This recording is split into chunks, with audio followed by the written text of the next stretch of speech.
You've been doing everything that this video has told you to do. You have a nice rhythm, an efficient style, and a beautiful follow-through. But whenever you hit the center arrow, you miss the head pin. The problem may be that your ball doesn't travel in a straight line. In fact, with the friction between the ball and the lane, it would be surprising if it did move in a perfectly straight line. Here is the center line, from the center dot through the center arrow to the head pin. But in the real world, on a real lane, your ball may move. This ball for a right-handed bowler is called a backup. It makes a little break to the right, a little bend, a little fade to the right as it goes down the lane.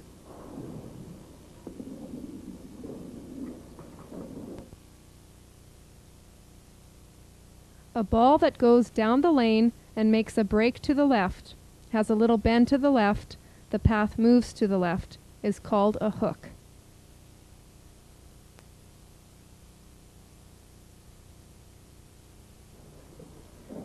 There's a hook that missed to the right. It's not where the ball hits that determines whether it's a hook or a backup. It's the bend in the path of the ball. Here's an example of a ball that misses to the left when hitting the center arrow. We make an adjustment to bring the path of the ball into the head pin.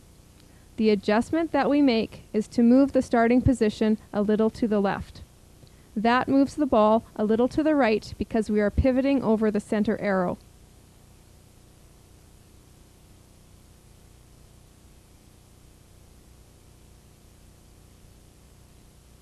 If you are hitting the center arrow and you are missing to the right with either a hook or a backup, move your starting position to the right to bring the ball a little more left. You only use this method if you are hitting the center arrow and missing the middle. If you are missing the center arrow, you need more follow-through.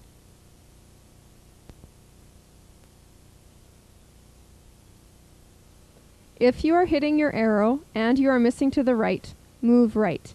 If you are missing to the left, move left. Remember, the ball hits in the opposite direction that you move.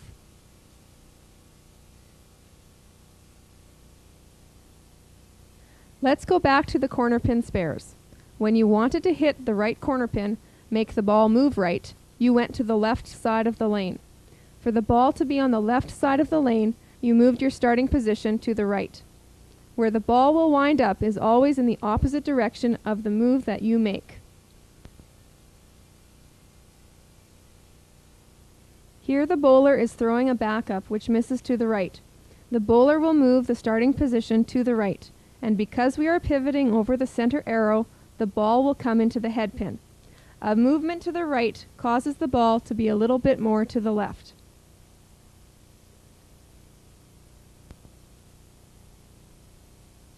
You can use this adjustment when throwing for any pin.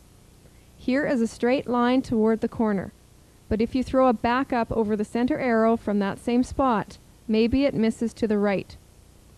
So a small adjustment to the right will bring the ball a little to the left into the corner.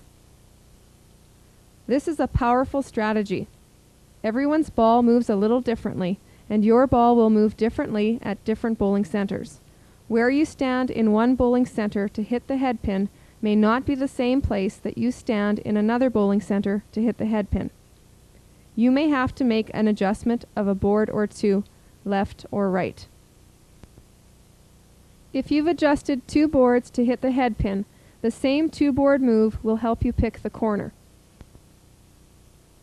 This works for all your shots. Rob has moved 2 boards to the right for the head pin. He is standing a little to the right of the center dot. To pick the left side, he moves 1 dot to the right and then moves another 2 boards to the right to adjust for his backup. His adjustment for the strike is his adjustment for every other pin.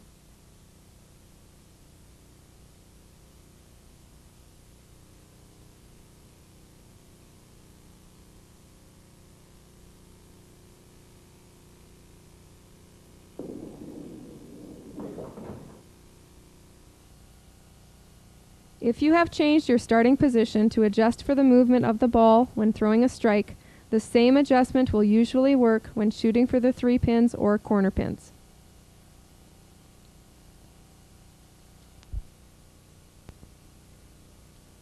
Moving your starting position works. If you are hitting your arrow and your ball moves the same amount each time, you are consistent. Even though your ball won't move in a perfectly straight line, it will have a little bit of a bend either left or right. You don't want your ball to move an excessive amount. A curve ball is any ball with an extreme break either left or right as it rolls down the lane. This is a very difficult ball to control, and it's not a good one to use for 5-pin bowling. You may already know whether you throw a backup or a hook. Lane adjustments are only used if you are hitting the center arrow and missing the head pin. If you are hitting the center arrow and are missing the head pin, move in the direction that you are missing, 1, 2, or 3 boards until you hit the head pin when you hit the center arrow.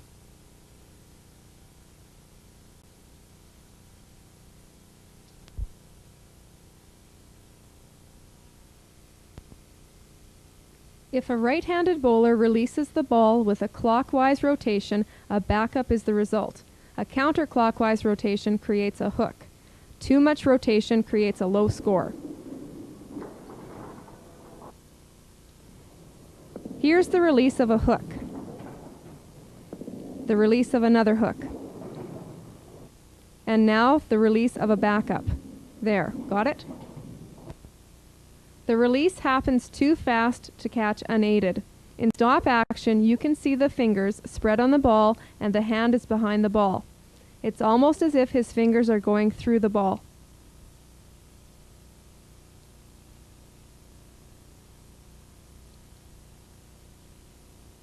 From the front, you can see that the ball rolls straight off the end of the fingers with the hand directly behind the ball.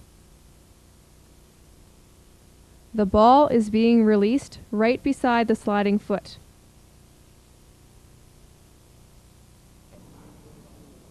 Watch this backup as it rolls down the lane. It bends to the right, but not a lot. It is very consistent.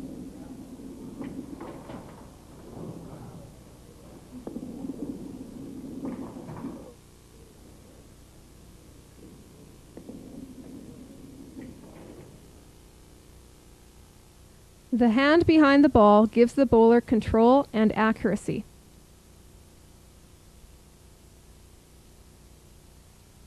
You want a smooth release. Don't overthrow the ball. If you hold the ball too tight, you will not get the roll that you need to throw strikes. Try to keep the hand behind the ball at the release. This will give you a backup or a small hook, which will be easy to control.